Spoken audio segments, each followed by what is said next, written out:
Hello students, आज जो मेरा लेक्चर है वो लेक्चर है आपका करंट कलेक्टिंग इक्विपमेंट के ऊपर ही है। इसका ये लेक्चर नंबर 2 है। तो पहले वाले में मैंने आपको ट्रॉली कलेक्टर तक बताया था। आज मैं आपको इस बो कलेक्टर और पेंटोग्राफ के बारे में बताऊंगा इस लेक्चर में। तो इसमें जो है सबसे पहले हम ये समझने की कोशिश करते हैं कि इसको बो कलेक्टर क्यों कहते हैं। जैसे कि आप लोगों ने हिंदी में पढ़ा होगा कि मतलब धनुष है ना। तो इसका जो आकार होता है ना वो होता है धनुष की तरह से। ठीक है, देख रहे हैं ये जो आपका है, इसका जो आकार है, ये वाला शेप जो है, ये वाला है ना, ये जो है आपका, ये धनुष की तरह से है, इसलिए इसका नाम है बो कलेक्टर। ठीक है, पहले हम नाम को समझेंगे कि उस नाम का क्या मतलब है। ठीक है, तो इसका नाम है आपका बो कलेक्टर क्योंकि ये इसका आकार जो है वो धनुष की तरह से है। बाकी जो इसका फंक्शन है, वर्किंग है, वो वैसे ही है कि इसका जो कांटेक्ट है वो कांटेक्ट वायर से स्लाइड करता रहेगा। ये जो कांटेक्ट आप देख रहे हैं ये वाला है ना, ये आपका कांटेक्ट वायर से स्लाइड करता रहेगा और ये करंट को कलेक्ट करके और आपका जो लोकोमोटिव है यहाँ पे उसको सप्लाई करता रहेगा। ठीक है, तो इसमें एक पॉइंट आप और ऐड कर सकते हैं। ड्यू टू इट्स बो like structure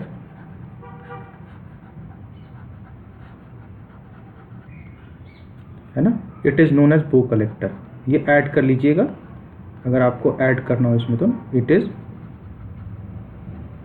known as bow collector. ठीक है, तो ये आप चाहिए तो ये आप ऐड कर सकते हैं इसमें। ठीक है, इसका सबसे बड़ा एडवांटेज ये है कि जो आपका पोल कलेक्टर है या ट्रॉली कलेक्टर एक ही चीज़ होता है ना, तो उसके कंपैरिजन में ये जो है आप हायर स्पीड ऑपरेशन के लिए इसको आप यूज़ कर सकते हैं। इसका एडवांटेज जो है वो आपका जो पोल कलेक्टर ट्रॉली कलेक्टर से स्पीड के मामले में ज़्यादा है। ठीक है, उस वाले में था कि वो बस के लिए और छोटे ट्राम के लिए यूज़ कर सकते थे, तो ये जो है हायर स्पीड के लिए आप यूज़ कर सकते हैं। ये आपका टेक्निकल स्पेसिफिकेशन है कि बो कलेक्टर का जो है एक लाइट मेटल स्ट्रिप होता है और बो जिसको हम जो धनुष को मैंने आपको बताया, इसका 0.6 या फिर 0.9 मीटर चौड़ा हो सकता है। मतलब किसकी बात कर रहा है ये, इसकी बात कर रहा है। ये जो है आपका 0.6 मीटर और 0.9 मीटर का ये चौड़ा हो सकता है। ठीक है, और ये जो है आपका जो ट्रॉली वायर है, ट्रॉली वायर को हम कॉन्टैक्ट वायर भी बोलते हैं। ये मैं आपको पहले भी बता चुका हूँ। तो जहाँ ट्रॉली वायर लिखा होगा वहाँ कॉन्टैक्ट वायर भी वर्ड यूज़ कर सकते हैं। और ये जो है आपका कॉन्टैक्ट वायर में चिपका हुआ रहता है और इसका जो पूरा फ्रेमवर्क है ना, पूरा जो फ्रेमवर्क है मतलब पूरा इंस्टॉलेशन है वो इसके छत पर होता है। ठीक है, तो एग्ज़ाम में अगर आएगा तो ये वाला फिगर नहीं बनाना है, ये वाला फिगर नहीं बनाना है। ये फिगर मैंने आपको समझाने के लिए दिखाया है कि बो कलेक्टर देखने में कैसा होता है, क्योंकि ये सब चीज़ जो टॉपिक है बेटा ये प्रैक्टिकल टॉपिक है। इस प्रैक्टिकल टॉपिक को केवल मैं बोल करके नहीं आपको मतलब अच्छे से आपको समझ में नहीं आएगा, तो इसको दिखाना ज़रूरी है। ठीक है, तो अब आपने एक चीज़ देख लिया कि बो कलेक्टर देखने में कैसा होता है।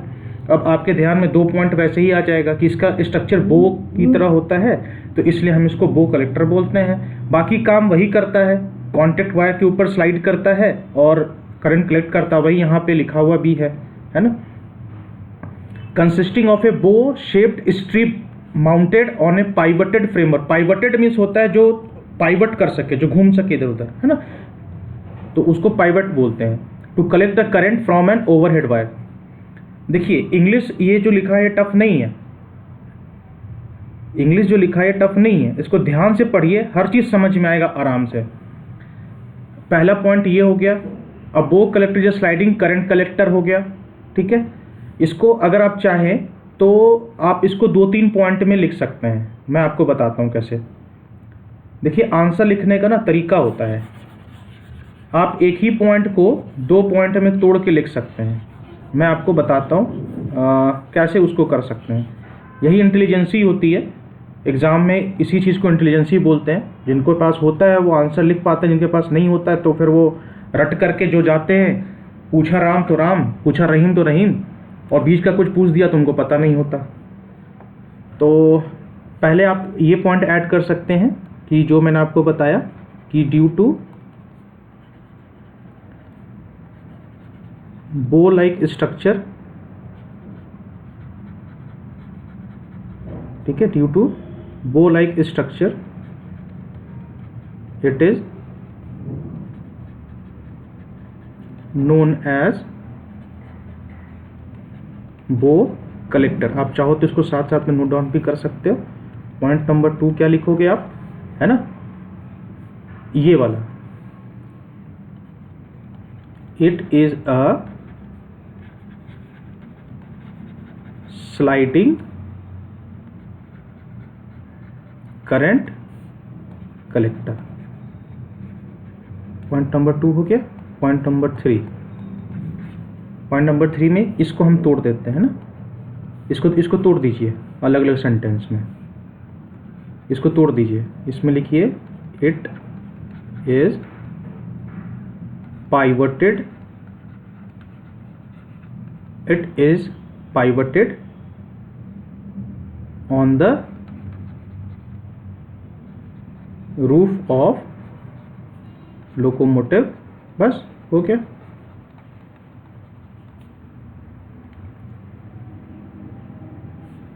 टू कलेक्ट द करंट, हो गया 3 पॉइंट। तो नोट्स बनाना इसी को बोलते हैं, ठीक है। और हम तभी मैंने आपको कहा था हम आपको एक पूरा निचोड़ दे देंगे, उसमें से आप अपने अकॉर्डिंग उसको लिखते जाइए कि कैसे उसको हम अपने तरीके से लिखेंगे, ठीक है। ये 3 पॉइंट हो गया।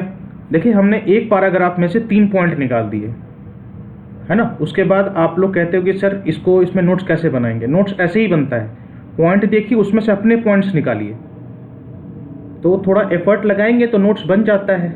उसके बाद जो है आपका पॉइंट नंबर 4,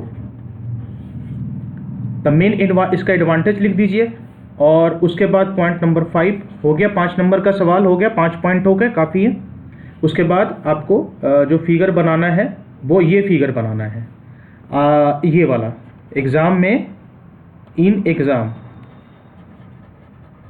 ये वाला फिगर बनेगा, ठीक है। ये वाला मत बनाइएगा, क्योंकि ये वाला अगर आप ये वाला बनाना भी चाहते हैं तो हम आपको एडवाइस करेंगे यहाँ तक बनाइए, ठीक है। इसके ऊपर का ये वाला नहीं बनाइएगा, ठीक है। ये वाला मत बनाइएगा, इसके ऊपर का बनाइएगा। तो एग्ज़ाम में आप ये जो मैंने ऊपर वाला जो आपको जो रेड लाइन से बताया है, ये वाला ऊपर वाला मेरे ख्याल से बन जाएगा। तो फिगर नंबर 1 और फिगर नंबर 2 ये बनाइएगा, ठीक है। अब इसमें क्या बताया है, अभी देखिए अभी तक हमने 5 पॉइंट डिस्कस किया। छठा पॉइंट इसका ये है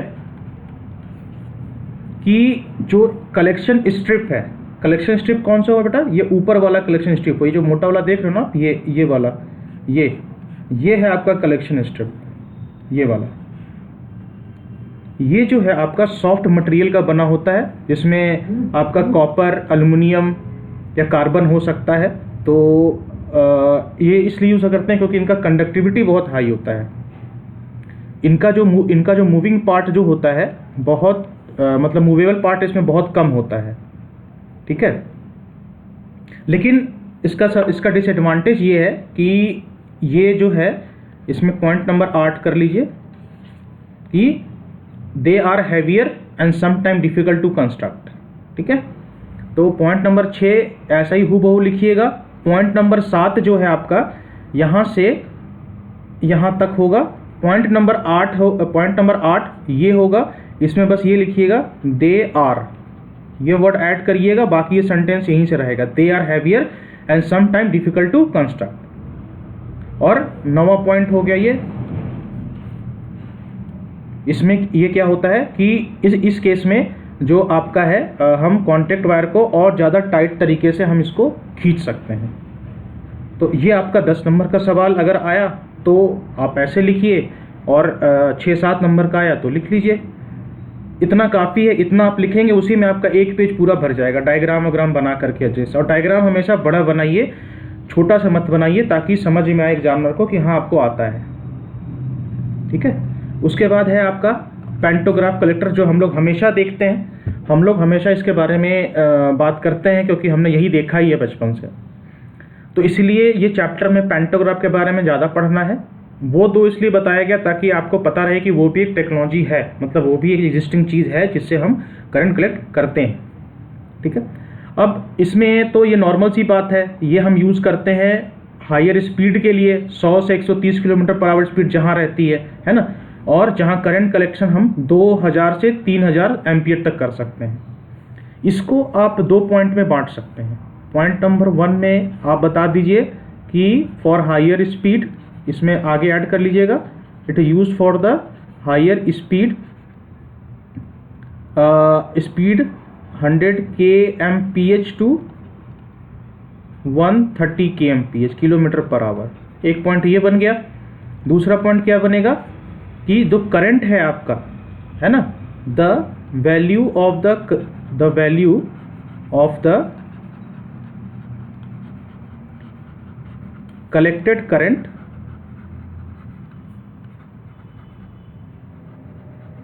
varies from 2000 ampere to 3000 ampere. बस 2 पॉइंट बन गए, है ना, कि ये हम क्यों यूज़ करते हैं। हम ये यूज़ करते हैं जहाँ पे हायर स्पीड आपका हो, 100 से किलोमीटर पर आवर से 130 किलोमीटर पर आवर हो, और जहाँ करंट कलेक्टिंग हमारा क्या होता है इसमें 2000 से 3000 एम्पियर तक होता है। इसके बाद यहाँ पे फिक्स करने के लिए बताया है, इसको इस तरीके से आपको फिक्स करना है ताकि ये कंटिन्यूस कांटेक्ट में रहे कांटेक्ट वायर के। ठीक है, और प्रेशर जो है, जो आप कंटिन्यूस कांटेक्ट में रहे और रिक्वायर्ड प्रेशर मेंटेन रहे आपका कांटेक्ट वायर के ऊपर। उसके बाद ये हो गया आपका पॉइंट नंबर 3। पॉइंट नंबर 4 ये हो गया कि the pressure varies from 5 to 15 kg। इतना प्रेशर कांटेक्ट वायर पे लगा हुआ रहता है।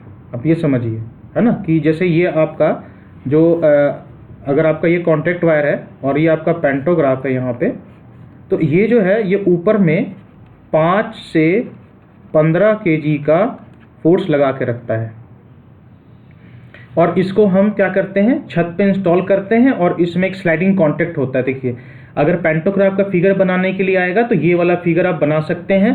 मेरे ख्याल से बहुत ही आसान है, कुछ नहीं करना है इसमें, केवल लाइन लाइन खींचना है आपको, तो आएगा। तो ये वाला फिगर आप एग्जाम में बना सकते हैं। ये वाला फिगर एग्जाम में बनाइएगा, ये वाला मत बनाइएगा। ये वाला मैंने आपको दिखाने के लिए बताया है कि देखिए देखने में कैसा होता। भले देखा सब आप लोगों ने है, बट फिर भी अब हर एक चीज़ चला आ रहा है तो ये चीज़, एक फिगर इसका भी जो है वो ज़रूरी था आपको दिखाने का। तो देखने में ऐसा होता है, एग्ज़ाम में बनाना ये वाला फिगर है। ठीक है, इसको हम छत पे लगाते हैं, और इसका जो होता है स्लाइडिंग शू कॉन्टैक्ट होता है, और ये जो है आपका ट्रॉली वायर से कनेक्टेड। देखिए ना, कॉन्टैक्ट स्ट्रिप है आपका, ये वाला जो स्ट्रिप है ये आपका कॉन्टैक्ट वायर से जो है वो आपका चिपका हुआ रहता है, और इसको हल्का होना चाहिए ताकि जो है वो कॉन्टैक्ट वायर को फॉलो कर सकें। मतलब कि अगर ये भारी होगा तो चांसेस ये है कि कॉन्टैक्ट वायर को ये डिसमेंटल कर सकता है, क्योंकि 5 से 15 kg का ऊपर का फोर्स लगाता है, कोई चीज़ अगर जाएगा तो वो तार को डैमेज कर सकता है अगर उसका वजन ज़्यादा होगा तो। ठीक है, तो ये वही चीज़ है। इसलिए जैसे एग्जांपल बताता हूँ मैं, 1 kg का पत्थर है, 1 kg का पत्थर, उसको सेम स्पीड से आप किसी दीवार पे मारिए, और एक 100 ग्राम का पत्थर, उसको भी उसी स्पीड से दीवार पे मारिए। ज़्यादा चोट किससे लगेगा?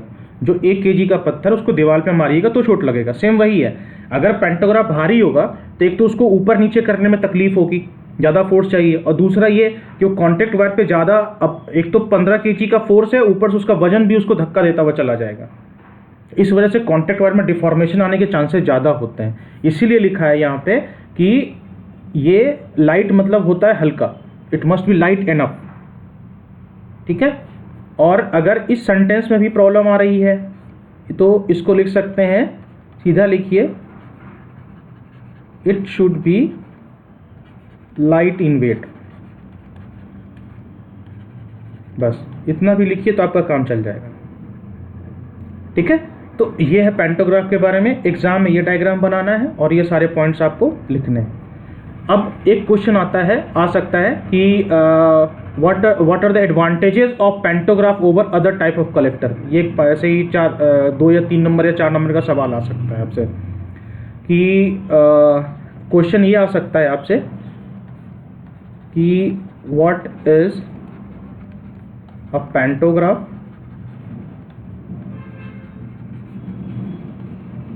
okay, what is a pantograph, what are the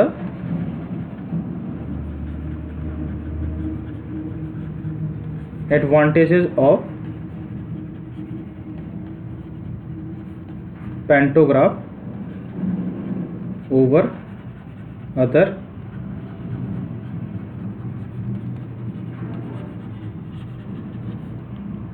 current collecting equipments. Current collecting equipment भी हो सकता है या इसकी जगह पर आपका करंट कलेक्टर भी वर्ड यूज कर सकते हो। ठीक है, दोनों में से कोई भी आप वर्ड इसमें यूज कर सकते हैं। तो ये क्वेश्चन अगर आएगा तो ये जो पेंटोग्राफ वाला जो पार्ट है ये वाला आप पहले वाले साइड से लिख लीजिएगा और जो एडवांटेजेस है वो यहाँ से नोट डाउन कर लीजिएगा। ठीक है, हो गया 5 से 10 नंबर का सवाल बन गया ये आपका, है ना। तो बहुत आसान है, नोट्स बनाना कोई इतना टफ नहीं है, थोड़ा सा दिमाग लगाना पड़ता है, लॉजिक लगाना पड़ता है ना। तो एडवांटेजेस ऑफ पेंटोग्राफ ये है कि it can operate in both direction, मतलब ये इधर भी और इधर भी दोनों डायरेक्शन के लिए यूज कर सकता है। अगर आपको याद होगा तो जो आपका पोल कलेक्टर था, पोल कलेक्टर में हमें रिवर्स करना पड़ता था डायरेक्शन, इसमें नहीं करना पड़ता। इसमें आपको एक पोजीशन में लगा दीजिए, वो आपका फॉरवर्ड के लिए भी बैकवर्ड के लिए भी दोनों के लिए ये आपका लगा रहता है, इसमें इसको लोअर करने की जरूरत नहीं पड़ती है। उसके बाद there is no risk of living wire junction, मतलब ये होता है कि रिस्क जो है कि आपका जो पेंटोग्राफ है इसका मतलब ये है कि low risk that pantograph will leave the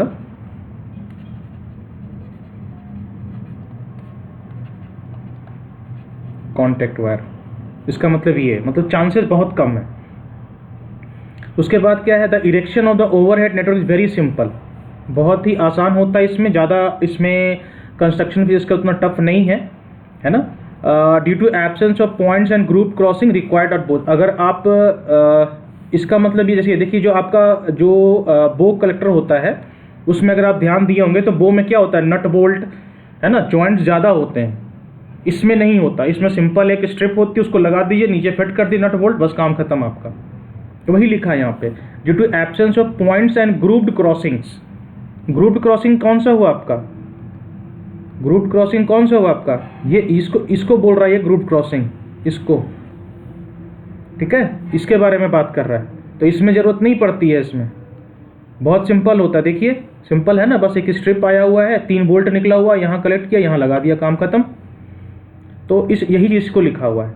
तो जो टेक्निकल चीज़ है उसको वैसे ही लिखना पड़ता है ना, क्योंकि टेक्निकल चीज़ों को ज़्यादा सिंप्लीफाई करके आप समझ सकते हैं, लिखना वैसे ही है, और उसको ऐसे भी ना लिखें कि उसका मतलब बदल जाए, है ना। तो कुछ लोग पन्ना बढ़ाने के लिए उसी को लिखते रहते हैं, तो एग्जाम में कॉपी चेक करने वाला बंदा बेवकूफ़ नहीं होता, वो समझता है कि क्या चल रहा है कॉपी में, ठीक है। तो उसके बाद लास्ट है कि it's height can be varied from drivers cabin by carrying out a simple operation, मतलब इसका हाइट आप कम ज़्यादा कर सकते हैं ड्राइवर केबिन से। इसका जो एक और आगे का जो टॉपिक एक मैं आपको बताऊंगा, ऑपरेशन ऑफ पेंटोग्राफ, तो वो पॉइंट यहाँ से ज़्यादा क्लियर होगा कि हम जो ड्राइवर है वो कैसे इसको ऑपरेट करता है और कितने तरह का पेंटोग्राफ जो है ऑपरेशन में होता है, ठीक है। तो ये था मेरा आज का टॉपिक लेक्चर, इसमें मैंने आपको बो कलेक्टर और पेंटोग्राफ कलेक्टर के बारे में बताया। तो रही बात एग्ज़ाम में क्वेश्चन आने की, तो जो आपका एग्ज़ाम में क्वेश्चन है इसमें एक तो क्वेश्चन यहाँ से ये बनता है, मैं अलग कलर का पेन यूज़ कर लेता हूँ, इससे आप लोग को आइडिया रहे। हाँ, तो क्वेश्चन नंबर 1 ये बो कलेक्टर से बनता है कि व्हाट इज अ बो कलेक्टर।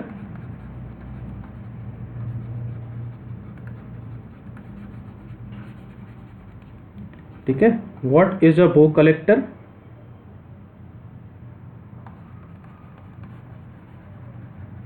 एक्सप्लेन इट्स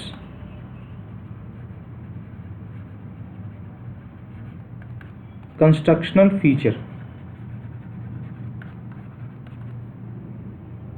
ये आता है तो इसमें ये लिखना है आपको, ये सारे पॉइंट आपको लिखने हैं। उसमें इसमें आपको ये 5 पॉइंट लिखने हैं और आपको फिगर ये वाला बनाना है। ठीक है, और उसमें आएगा कि अगर एक्सप्लेन ब्रीफली करके आएगा, उसमें ये वाला पॉइंट भी आपको ऐड करना है कि सॉफ्ट आयरन का बना होता है, कॉपर, एल्युमिनियम या कार्बन का होता है वो। ठीक है, और ये पॉइंट चाहें तो आप एक्सक्लूड कर सकते हैं, ये पॉइंट आप चाहें तो एक्सक्लूड कर सकते हैं। ठीक है, लेकिन ये यहाँ तक का पॉइंट तो आपको लिखना ही लिखना है और ये डायग्राम आपको बनाना ही बनाना है। तो ये है बो कलेक्टर का क्वेश्चन।